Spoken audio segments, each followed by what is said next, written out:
Hello everyone, welcome back. हम पढ़ रहे हैं Sapiens by professor Yuval Noah Harari and welcome to the reading session number 3। तो continue करते हैं। These are all great apes basically. Orangutans होते हैं इसमें, चिंपैंजीज होते हैं इसमें,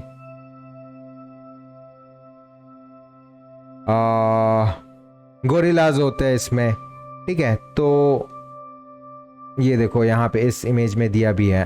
ठीक है, क्या क्या चिंपैंजीज दिए हुए हैं, गोरिल्लाज दिए है, नीचे ओरंगुटान है एंड बोनोबो। सो ये कुछ ग्रेट एप्स हैं। इनका जो इंटेलिजेंस है ये थोड़ा थोड़ा बाकी जानवरों से ज़्यादा, हल्का सा थोड़ा सा किक इन करना शुरू हुआ था इनमें इंटेलिजेंस। ठीक है, इनमें इमोशंस आने शुरू हुए थे धीरे धीरे, क्योंकि जो मदर और चाइल्ड के बीच में इमोशन होता है या वैसे टाइप की चीज़ें, ये थोड़ा कोऑपरेट कर पाते थे आपस में। तो ग्रेट एप्स में ही एक पर्टिकुलर जीनस बन रहा था, होमो।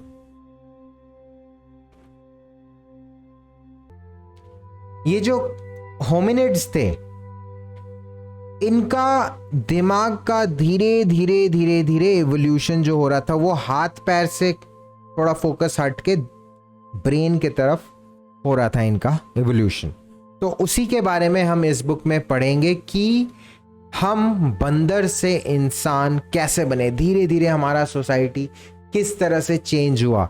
पहले केवमैन आया, उसके बारे में पढ़ेंगे हम लोग। जो जीनस होमो के डिफरेंट स्पीशीज़ थे, उनमें आपस में लड़ाई हुई, अफ्रीका में हम सब इवॉल्व किए थे और वहाँ से धीरे धीरे हम पूरे दुनिया में फैल गए, बाकी जानवरों को मार दिया। तो आप अगर इस पूरे टाइम को, जहाँ से मैंने शुरू किया था ये वीडियो, साइनोबैक्टीरिया या आर्केबैक्टीरिया, वहाँ से लेके प्रेजेंट डे तक अगर एक दिन मानते हो, 24 घंटा मानते हो, आर्केबैक्टीरिया जहां से ऑक्सीजन बनना शुरू हुआ, वहां से लेके जो पूरा कहानी बताया मैंने आज के इंसान तक, ये अगर 24 घंटे है तो इंसानों को आके इंसान बस आखिरी के 4 सेकंड में आए हैं। बाकी पूरा दिन नेचर ने बाकी जानवरों को, बाकी प्लांट्स वगैरह को बनाने में निकाला है। इंसान पार्टी में जस्ट लास्ट के 4 सेकंड में आए हैं। पूरा दिन पार्टी चला है और लास्ट के 4 सेकंड में आके हमने जो गंद मचाया है, जो गंद मचाया है, शायद नेचर भी सोच रहा होगा ये क्या बना दिया यार मैंने, ये तो कुछ और ही बन गया ये। बट खैर, नेचर भी अभी मजे ही ले रहा है हमारे। तो बेसिकली मैं जिस तरह से इस चीज को देखता हूं कि ट्री ऑफ लाइफ बोलते हैं कि जो भी लिविंग ऑर्गेनिजम्स है अर्थ के सरफेस में, वो एक ट्री में बिलोंग करते हैं। And we human beings are the fruits of that tree. Fruits का एक पर्टिकुलर काम होता है, स्टेम का अलग काम, रूट का अलग काम, ब्रांचेस, लीव, सबका अलग अलग काम है। तो बाकी जानवर वही सब है, ब्रांच, स्टेम, फ्लावर वगैरह वगैरह। हाँ, फ्लावर आप चाहो तो बंदर को मान लो फ्लावर, ठीक है। स्टेम, ब्रांचेस वगैरह, रूट्स, लीव्स कुछ किसी और जानवर को मान लो। तो सोच लो ये भाई साहब जो है हमारे फ्लावर है उस पेड़ के, ठीक है। अब फ्लावर से फ्रूट बनता है, तो हम हो गए फ्रूट, हम हो गए फल। फल का क्या रीजन होता है एक पेड़ में, क्या पर्पस होता है? फल का पर्पस ये होता है कि जो सीड होता है उस पेड़ का, फल अपना रंग ऐसे करता है, जैसे आम कोई भी फल आप ले लो, फल अपना रंग कभी ग्रीन कलर का नहीं रखता। जब वो कच्चा रहता है ऑब्वियसली ग्रीन रहता है, बट जब वो पक जाता है वो मीठा और पीला या लाल या ऑरेंज बन जाता है। क्यों? पका हुआ फल कभी ग्रीन क्यों नहीं रहता है? कुछ एक दो फलों में रहता होगा, बट ज्यादातर फल जो है वो पक के येलो, रेड या ऑरेंज बनते हैं। ऐसा क्यों? ताकि वो फल को उड़ते हुए चिड़िया या फिर आसपास कोई जानवर अगर घूम रहा है वो देख पाए। ग्रीन में ग्रीन दिखता नहीं है, पत्ते तो सारे ग्रीन है ही, उसमें फल भी ग्रीन हो जाएगा तो ऑब्वियसली दिखेगा नहीं। तो फल थोड़ा अलग कलर का, येलो, ग्रीन में येलो अच्छा दिखता है, ग्रीन में रेड अच्छे से दिखता है, दूर से दिखता है, इसलिए फलों का ये रंग होता है। फल मीठा क्यों होता है? क्योंकि अब कोई जानवर अगर खाने आ रहा है और जो फल है उसका टेस्ट कड़वा है, तो ऑब्वियसली नेक्स्ट टाइम वो जानवर देख के भी फल के पास नहीं आएगा, खाने को नहीं आएगा। मीठा क्यों होता है? ताकि जानवर को पसंद आए टेस्ट। अब आप सोच रहे होंगे फल इतना ज्यादा सोशल वर्क क्यों कर रहा है? मैं दिखूं अच्छा ताकि मेरे को दूर से लोग देख सके, मेरा टेस्ट अच्छा हो ताकि लोग मुझे खाए बार बार आके। पेड़ भी कम मतलबी नहीं होते हैं, पेड़ों का भी मतलब होता है। ऐसे करके फल को मीठा और कलरफुल बना के पेड़ अट्रैक्ट करते हैं जानवरों को। और जानवर जब फल खा रहा होता है तो उसका जो गुठली होता है या सीड होता है या जो भी है, छोटा सीड भी हो सकता है जैसे ऑरेंज वगैरह में होता है, वो सीड या तो जानवर के पेट में चले जाता है या तो जानवर खा के सीड को फेंक देता है दूर कहीं।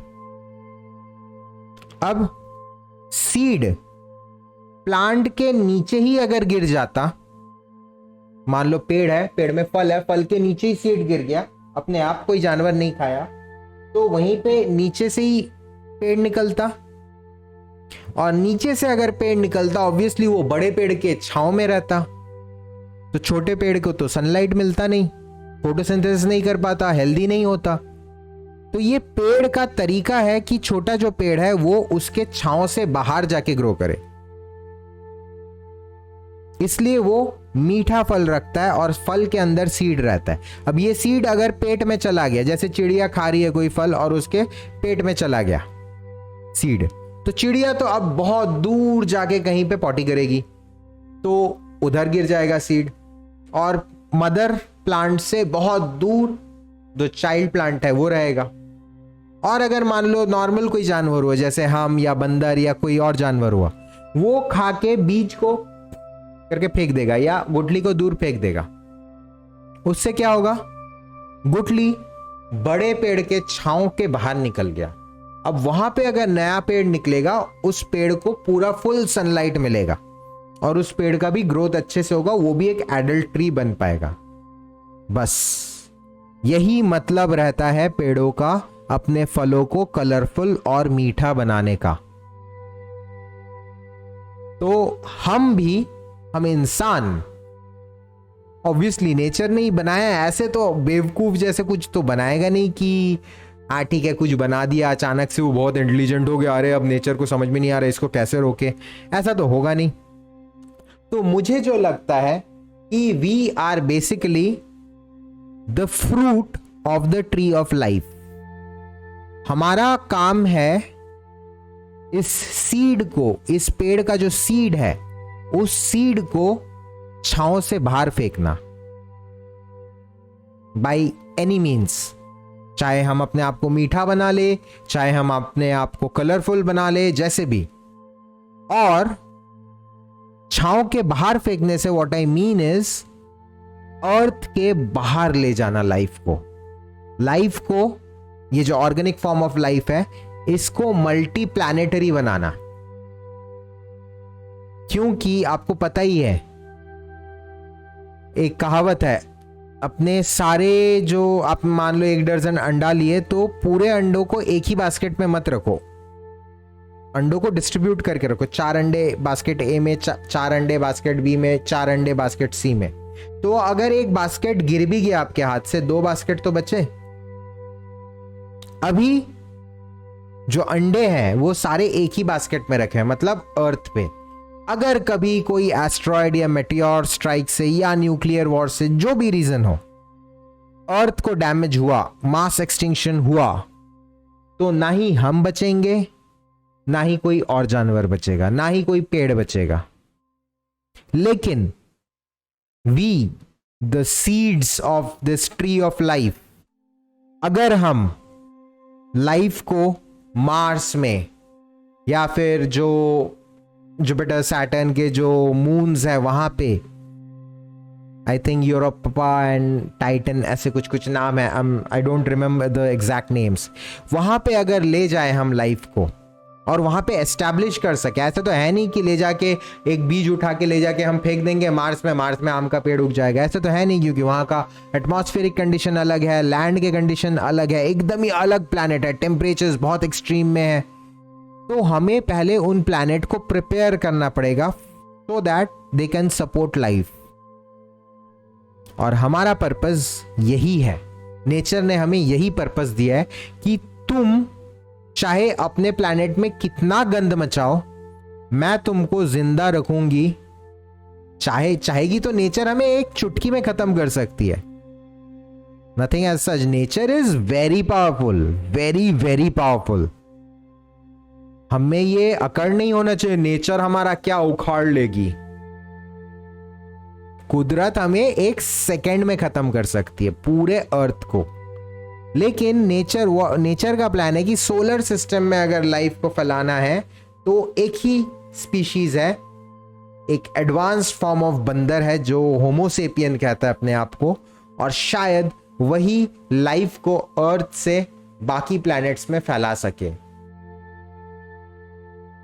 बस शायद यही हमारा पर्पस है। इसी के साथ ये वीडियो तो खत्म करते हैं एंड हम शुरू करते हैं हमारी कहानी कहां से 70,000 साल पहले से कैसे शुरू हुई। I'll see you in the next video. जय हिंद।